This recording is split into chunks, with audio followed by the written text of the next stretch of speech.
Hello, hello, go again. This is your friendly hood collector.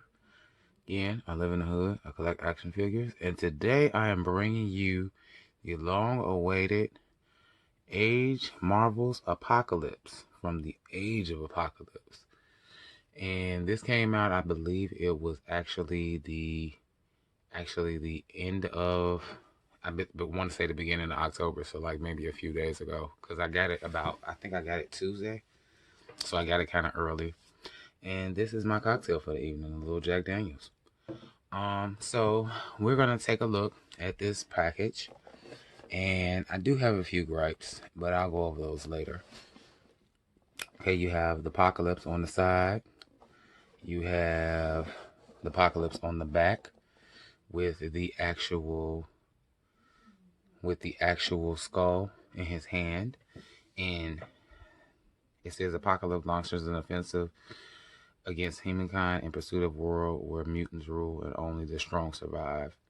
Well, I mean, in actuality, Apocalypse actually wants everybody to he wants to rule, but he kind of wants everybody to kind of fall on his feet or to his feet. So I don't know why that's the storyline, but this is more like the Age of Apocalypse right here. So this is him with the skull in his hand, and we're going to look at this side, and this is him from the comic book, and we're going to take a look at what we got in the box.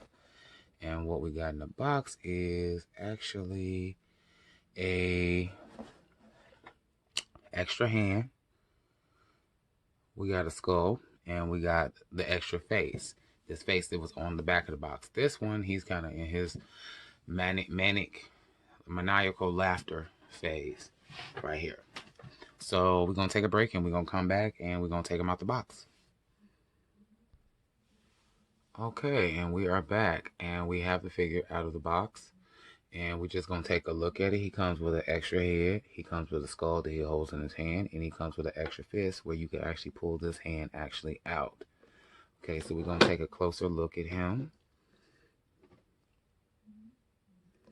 Closer look at him and look at the face. The face has a lot of good detail compared to what we have seen in the past. Body has good detail. This is a really soft, pliable material. So when you lift his arms up, it won't be problematic. And this goes up. See that? That's kind of dope. It's a little something here. So I'm assuming this is to hold this in place. This is a little plastic piece. So man, could have did better than that.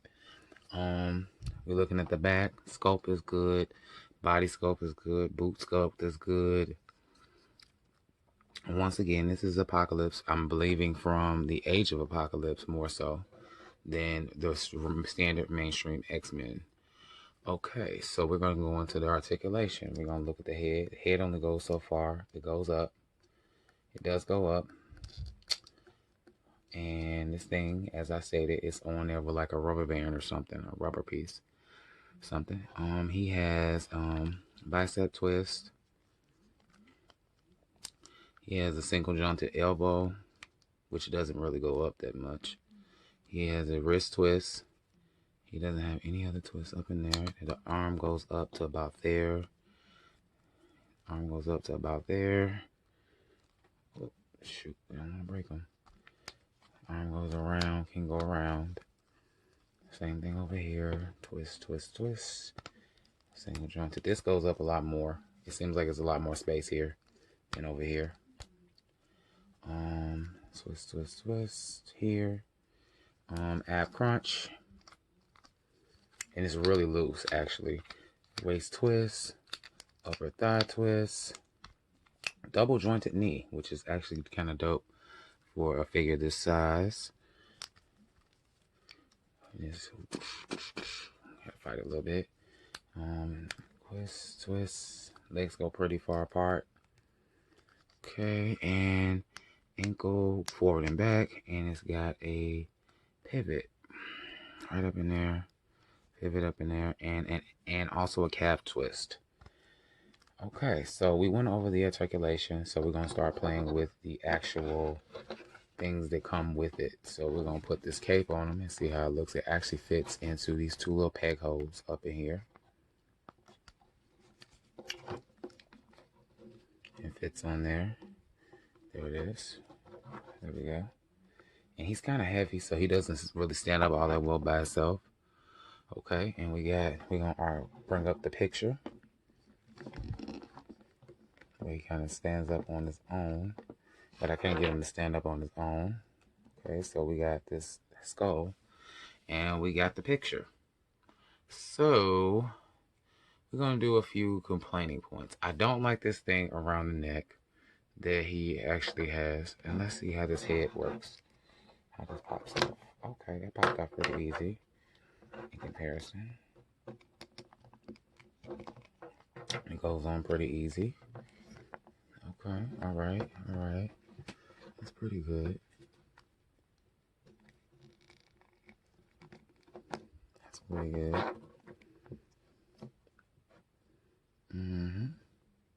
Looks a lot more menacing this way. Okay, I actually got him to stand up. Oh my God. I fought with this thing for like 10 minutes to get it to stand up, and it would not stand up for me. Okay, head goes on pretty easy. Let's see how easy the hand comes out. Oh, that comes out real easy. That's good. Okay, hand comes out pretty easy. Easy breezy. Okay, so you can get him to stand up on his own if you want to. That was my only thing because he's a little top heavy. And he's kind of hard to get him to stand up, but he stands up on his own. It's a little scuff here on the boot that I don't really like, but that's okay. Overall, I would give this like an 8. This is actually a good representation of Apocalypse. This is another rendition. I have another rendition of Apocalypse that I want to introduce, and this is from the Toybiz line. And if you see, he's got articulation on his finger. I did a review on this. Articulation on his finger. This sword actually did not come with him. I just put it in his hand because it just made sense. And this finger moves. That's the one thing I wish they would do, is they would actually make the fingers on these hands move. Just move this here. Move this so this stays up. So the fingers would move. This is old Apocalypse. This is new Apocalypse. And I wish the fingers moved. The face is definitely an upgrade. Face is definitely an upgrade. You see, the face is kind of hard on there. Hard face, borderline apish. It's not like a real face. And his leg is doing the splits. So let's stand him up, and we're gonna get him to stand up a little better than what he's standing. And his cape actually helps. That's what's helping him stay up. That's what's keeping him up. He has the tubes in the back where he actually is part of his suit. And that's it. I would say as far as body wise, this one here is a little bit taller than this one. So we do straight up, he's taller. So this is a good Apocalypse. I think it looks more, the torso is better than this one. And I'll knock him out the way. And I would say the torso is definitely better. Only thing is I wish they would build one that's to scale, because I know they had a Build-A-Figure line with Hasbro.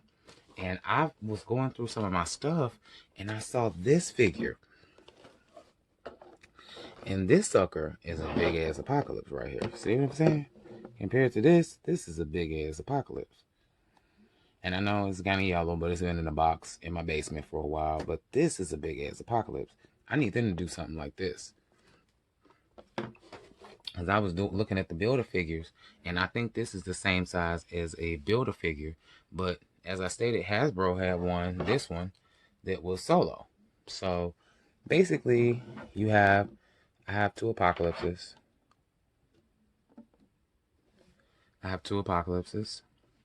And this one is probably going to go back in the box.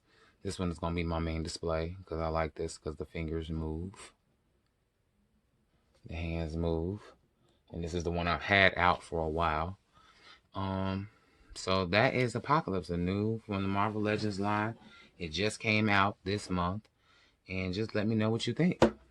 So we're gonna do a little. Hey.